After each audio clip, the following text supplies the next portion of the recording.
இன்றைய தினம் யாழ்ப்பாணம் பருத்தித்துறை வீதியில் ஒரு பாரிய கோர விபத்து ஒன்று இடம்பெற்றிருக்குது.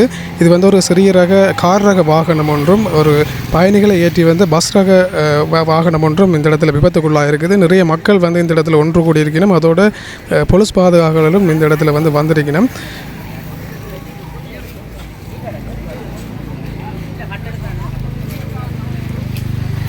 விபத்துக்குள்ளான வாகனங்களை பார்க்கின்ற போது ஒரு பாரிய விபத்து தான் நடந்திருக்குது இந்த இடத்துல. குறிப்பாக கடந்த காலங்களாக இந்த விபத்துக்கள் என்று அதிகமாகிக் கொண்டிருக்குது. நீங்கள் கடந்த காலத்தில் வட்டுக்கோட்டை பிரதேசத்திலே ஒரு பயணிகள் வாகனம் ஒன்று, பயணிகள் பஸ் ஒன்றும் பயணிகளோட விபத்துக்குள்ளானதை நீங்கள் கேள்விப்பட்டிருப்பீங்கள், சமூக வலைத்தளங்களூடாக பார்த்துருப்பீங்கள். இதிலேயும் இன்றைய தினமும் இந்த பயணிகள் பஸ்ஸும் ஒரு கார் ரக வாகனம், ஒரு சிறிய வேன் மாதிரியான வாகனம் ஒன்று தான் இந்த இடத்துல ஆக்சிடென்ட் ஆகிருக்குது. இந்த பஸ் ரக வாகனம் பருத்தித்துறையிலிருந்து யாழ்ப்பாணம் நோக்கி பயணித்த வாகனம். அந்த வீதியில் நாங்கள் இப்போ நிற்கிறோம். அந்த சிறிய ரக கார் ரக வாகனம் யாழ்ப்பாணத்திலிருந்து பயணித்ததாக சொல்லப்படுது. இந்த பஸ்ஸினுடைய நிலைமையை பாருங்கள் எப்படி இருக்குன்னு சொல்லி. பஸ் தன்னுடைய அந்த பாதையை விட்டு விலகி அருகில் இருக்கின்ற ஒரு கடையை நினைக்கிறேன், ஒரு பலசர கடைக்குள்ளே போயிருக்குது. அருகாமையில் இன்னும் ஒரு கொஞ்சம் சொன்னால் உள்ளுக்க போயிருக்கும். அதோட இந்த கடைக்கு முன்னால் நின்ற ஒரு சைக்கிளும் சிவரோட கொண்டே அப்படியே அடிச்சிருக்கு. நல்ல காலம் இந்த இடத்துல ஆட்கள் யாருமே இல்லாததால் ஆட்களுக்கு எந்த விதமான பாதிப்புகளும் இல்லை. ஆனால் டிரைவருக்கும் 2 வாகனங்களை செலுத்திய டிரைவர்களுக்கும் காயங்கள் ஏற்பட்டிருக்கு சொன்னால் விபத்து அப்படி ஒரு கோர விபத்தாக காணப்படுது.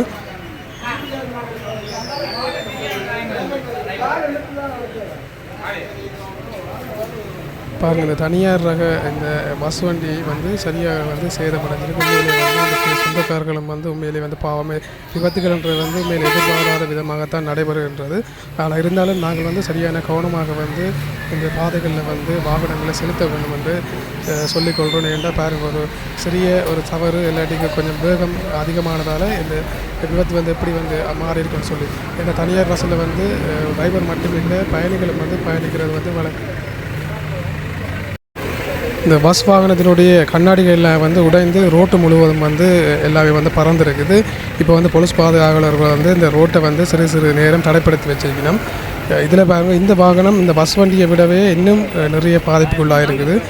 எல்லாம் இந்த டயர்கள் எல்லாமே உடைந்து பாருங்கள், இந்த காரினுடைய ஒரு பாகம் கூட எங்கே இருக்குன்னு சொல்லி உண்மையிலே பார்க்குறதுக்கு ரொம்பவே உண்மையிலே கவலையாக இருக்குது. இப்போ இந்த இடத்துல இருக்கிற மக்கள் இல்லாட்டிக்கு இந்த இளைஞர்கள் இந்த பஸ் வண்டிகளை அப்புறப்படுத்துவதற்கான உதவிகளை செஞ்சு கொண்டிருக்கிறோம். பாருங்கள், இந்த பகுதிகளிலேயும் எப்படி சேதமாயிருக்குன்னு சொல்லி. உண்மையிலே இந்த தனியார் பஸ் வண்டிகளை ஓட்டுபவர்கள் உண்மையிலே ஒரு தொழில் ரீதியாக செய்கிறவர்கள் உண்மையிலே இப்படியான விபத்துகள் மூலமாக பாருங்கள் அவருடைய வாகனங்களும் சேதமாகி சில உயிர்களும் போகிறதுக்கான ஒரு வாய்ப்புகள் இருக்குது. அதனால் சரியான முறையில் பஸ்ஸுகள் இதுகளை செலுத்துகிறார்கள், சரியான முறையில் செலுத்தணும் அப்படின்னு சொல்லி நான் நினைக்கிறேன்.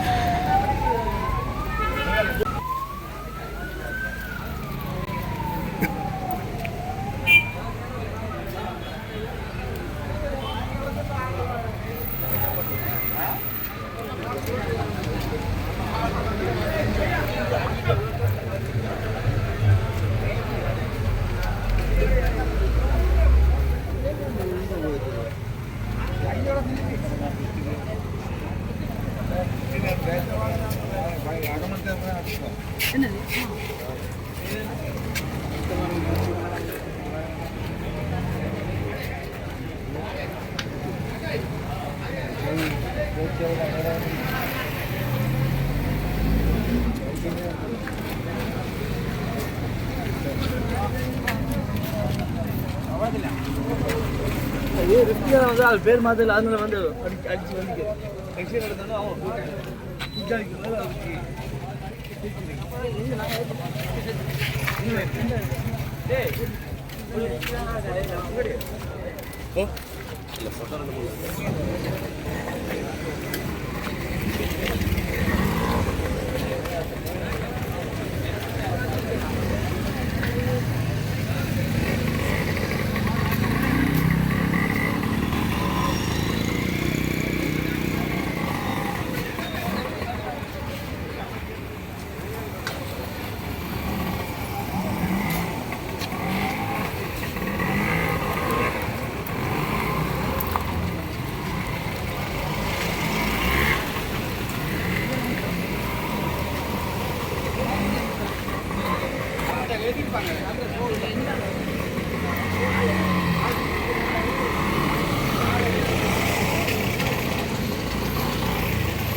போலீஸ் பாதுகாவலர்களும் சரியான நேரத்துக்கு அந்த இடத்துக்கு வந்து வருகை தந்து தங்களுடைய இந்த வேலைகளை வந்து ஆரம்பிச்சிருக்கிறோம்.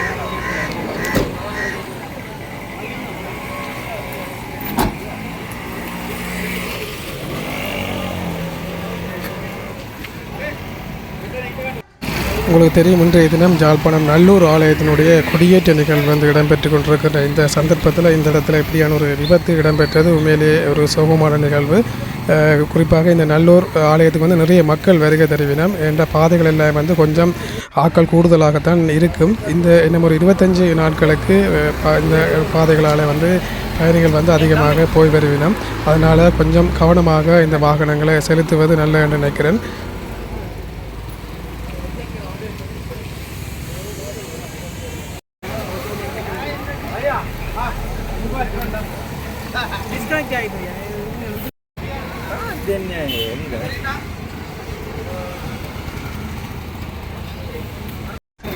இது வந்து திடீரென்று நடைபெற்ற ஒரு விபத்து. இந்த பாதையால் பார்த்து கொண்டு போகிறார்களுக்கு இது வந்து வெறும் ஒரு செய்தியாகத்தான் இருக்கும். ஆனால் உண்மையிலேயே இந்த சொத்துக்களுக்கு சொந்தமானவர்கள் இல்லாட்டிக்கு இந்த விபத்தில் வந்து சிக்கிய அந்த உறவுகளுக்கு தான் இதனுடைய வலியும் அதனுடைய அருமையும் வந்து தெரியும். வாகனங்களை செலுத்துகிற உங்களுக்கும் வந்து குடும்பங்கள் இருக்கும். அதனை வந்து கருத்தில் கொண்டு இந்த வாகனங்களை உண்மையிலேயே செலுத்த வேண்டும்.